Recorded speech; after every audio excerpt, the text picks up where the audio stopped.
बिस्मिल्लाहिर्रहमानिर्रहीम। अस्सलामु अलैकुम वरहमतुल्लाहि वबरकातुहू। दोस्तों, मैं हूँ जासी तारिक और आप इस वक्त चैनल देख रहे हैं डॉटर ऑफ तारिक। दोस्तों, कि जैसा कि आप सबको पता चल ही गया होगा थंबनेल से कि आज का टॉपिक है हमारा वज़ू के मसाइल। दोस्तों, जैसा कि हम सब जानते हैं कि इस्लाम की बुनियाद 5 चीज़ों पर है: कलमा शहादत, नमाज अदा करना, ज़कात अदा करना, हज अदा करना और रमज़ान के रोज़े रखना। इसका मतलब हमें पता चलता है कि दूसरा पिलर जो है इस्लाम का वो है नमाज अदा करना। नमाज की अहमियत हम वैसे भी बहुत जानते हैं कि नमाज हर मुसलमान मर्द और औरत पर फ़र्ज़ है। नमाज किसी भी हाल में माफ़ नहीं है। इसी जिस तरह नमाज फ़र्ज़ है उसी तरह हम पर वज़ू भी फ़र्ज़ है। वज़ू के बगैर नमाज कबूल नहीं होती, नमाज अदा ही नहीं होती। तो इसीलिए हम इसी टॉपिक को आगे लेकर चलते हैं। दोस्तों, आगे जाने से पहले अगर आपने मेरा चैनल सब्सक्राइब नहीं किया तो प्लीज़ इसे सब्सक्राइब कर दें। आज हम पढ़ेंगे वज़ू के मसाइल। इसका पहला मसला ये है, वज़ू के बगैर नमाज मुकम्मल नहीं होती, नमाज कबूल भी नहीं होती और मुकम्मल भी नहीं होती। इसे हम थोड़ा सा हदीस से देख लेते हैं।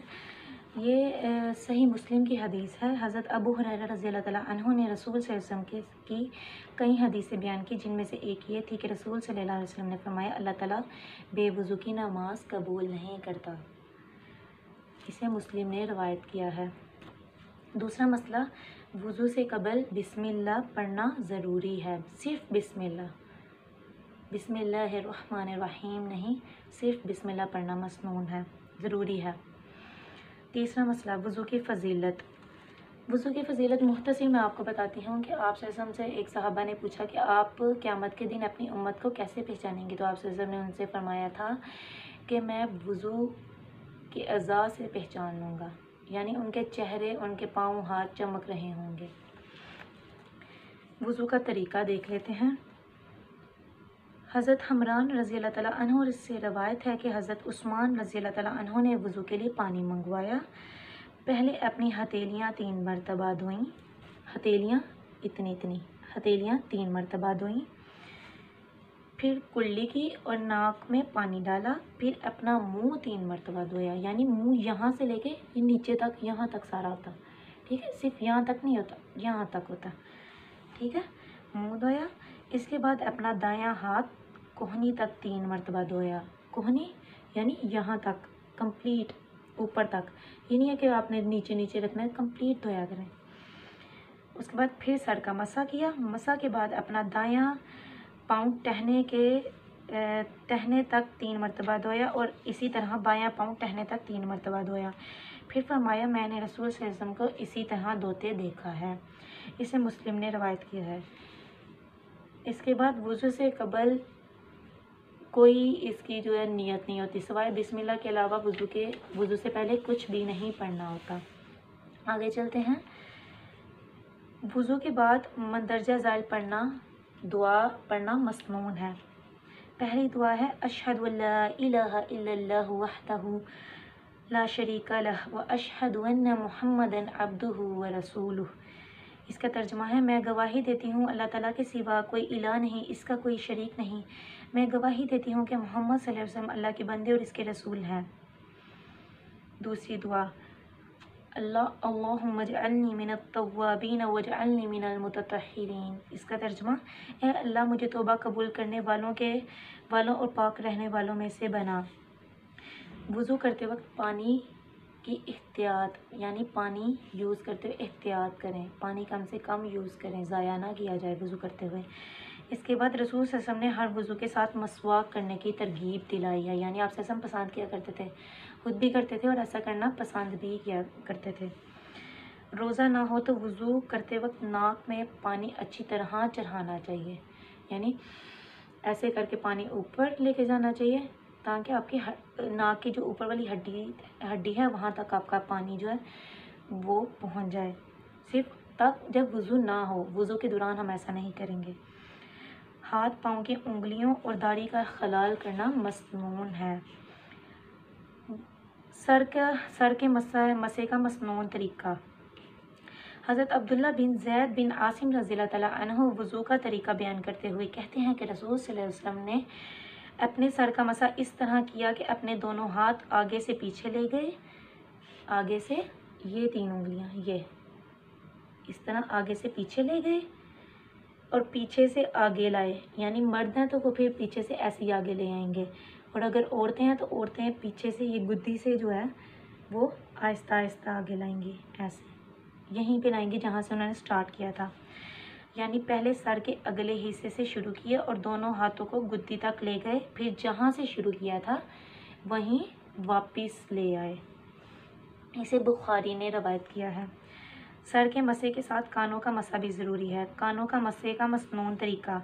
حضرت عبداللہ بن عباس رضی اللہ تعالیٰ عنہما وضو کا طریقہ بتاتے ہوئے فرماتے ہیں کہ رسول صلی اللہ علیہ وسلم نے اپنے سر کا مسح کیا اور اپنی شہادت کی دونوں انگلیوں سے کانوں کے اندر اور اپنے دونوں انگوٹھوں سے دونوں کانوں کے باہر کے حصے کا مسح کیا۔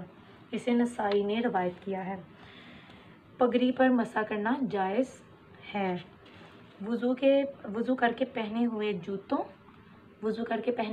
جوتوں، موزوں اور جرابوں پر مسح کیا جا سکتا ہے۔ مدت مسح مقیم یعنی گھر میں جو ہے اگر وہ مدت مسح کے لیے 1 دن رات اور مسافر کے لیے 3 دن رات ہے۔ مدت مسح جو ہے وہ مقیم کے لیے 1 دن رات اور مسافر کے لیے 3 دن رات ہے۔ یہ بات واضح ہونی چاہیے۔ اگلا مسئلہ ہے جنبی ہونا مدت مسح ختم کر دیتا ہے۔ اگلا مسئلہ دیکھتے ہیں، وضو کے اعضاء میں سے کوئی جگہ خشک نہیں رہنی چاہیے۔ یہ بھی ایک جو ہے بہت امپورٹنٹ مسئلہ ہے۔ آگے چلتے ہیں، وضو یا غسل کے بعد پانی خشک کرنے کے لیے حسب خواہش تولیہ استعمال کرنا یا نہ کرنا دونوں طرح درست ہے۔ وضو کے اعضاء 1 بار یا 2 بار یا 3 بار دھونا جائز ہے، لیکن اس سے زیادہ مرتبہ دھونا گناہ ہے۔ حضرت عبداللہ بن زید سے روایت ہے کہ نبی صلی اللہ علیہ وسلم نے وضو کیا اور 2 مرتبہ اعضاء دھوئے۔ اسے احمد اور بخاری نے روایت کیا ہے۔ ایک وضو سے کئی نمازیں پڑھی جا سکتی ہیں۔ یہ بھی آج کا مسئلہ جو ہے بہت اہم مسئلہ ہے کہ ہم سمجھتے ہیں کہ نہیں ایک ہی وضو سے ایک ہی، یا پھر ہم دن میں پتہ نہیں کتنے مطلب پورا ایک صبح وضو کیا اور پورا دن ہم اسی سے جو ہے وہ نمازیں پڑھ لیتے ہیں۔ وضو کرنے کے بعد بے مقصد باتیں یا فضول کام نہیں کرنے چاہیے۔ ٹیک لگائے بغیر نیند یا اونگ آ جائے تو وضو یا تیمم دونوں ہی نہیں ٹوٹتے، ٹھیک ہے۔ ٹیک لگائے بغیر اگر نیند یا اونگ آ جائے تو وضو یا تیمم دونوں ہی نہیں ٹوٹتے۔ محض شک سے وضو نہیں ٹوٹتا۔ بیوی کا بوسہ لینے سے وضو نہیں ٹوٹتا بشرط یہ کہ جذبات پر قابو ہو۔ آگ پر پکی ہوئی چیزیں کھانے سے وضو نہیں ٹوٹتا، البتہ اونٹ کا گوشت کھانے کے بعد وضو کر لینا چاہیے۔ کپڑے کی آڑ کے بغیر شرمگاہ کو ہاتھ لگایا جائے تو وضو ٹوٹ جاتا ہے ورنہ نہیں۔ چکنائی والی چیز کھانے کے بعد کلی کرنی چاہیے۔ مزی خارج ہونے سے وضو ٹوٹ جاتا ہے۔ مستقل بیماری کی وجہ سے مکمل پاکیزگی ممکن نہ ہو تو ایسی حالت میں نماز ادا کرنی چاہیے، ایسی حالت میں بھی نماز ادا کرنی چاہیے، البتہ ایسی صورت میں ہر نماز کے لیے نیا وضو کریں۔ ہوا خارج ہونے سے وضو ٹوٹ جاتا ہے۔ ہوا خارج ہونے سے وضو ٹوٹ جاتا ہے۔ یہ ایک چھوٹے سے جو تھا وہ وضو کے مسائل تھے۔ انشاءاللہ ایسے ہی آپ کو انفارمیٹیو ویڈیوز ملتی رہیں گی۔ اگر آپ کو پسند آئے تو لائک اور شیئر ضرور کریے گا، آگے بھی لوگوں کو پہنچائیے گا۔ یہ آپ کے لیے صدقہ جاریہ ہے، میرا آپ تک پہنچانا صدقہ ہے میرا، اور آپ کا لوگوں تک پہنچانا صدقہ ہے۔ السلام علیکم ورحمۃ اللہ وبرکاتہ۔